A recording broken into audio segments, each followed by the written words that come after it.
புதுச்சேரி சட்டமன்ற தொகுதியில் 30 தொகுதிகளிலும் தாவேகா தனித்து களம் காண்கிறது என்று அறிவிக்கப்பட்டிருந்த நிலையில் தற்போது முதல் முறையாக தமிழக வெற்றிக் கழகத்தின் தலைமையை ஏற்று கூட்டணியில் ஒரு கட்சி இணைந்திருக்கிறது.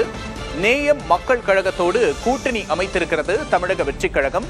நேயம் மக்கள் கழகத்துக்கு உருளையன்பேட்டை, தட்டாஞ்சாவடி ஆகிய தொகுதிகள் ஒதுக்கீடு செய்யப்பட்டிருப்பதாக தாவேகா அறிவித்துள்ளது.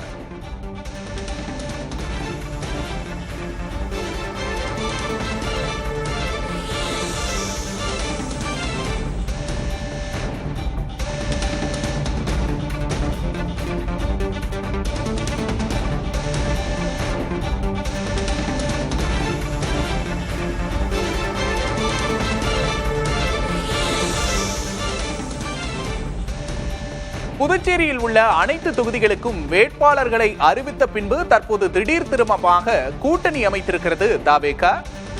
முதல் முறையாக தமிழக வெற்றிக் கழகத்தின் கூட்டணியை ஏற்று நேயம் மக்கள் கழகம் என்ற கட்சி தாவேகாவோடு கூட்டணி அமைத்திருக்கிறது. அந்த கட்சிக்கு உருளையன்பேட்டை, தட்டாஞ்சாவடி ஆகிய தொகுதிகள் ஒதுக்கீடு செய்யப்பட்டிருக்கின்றன.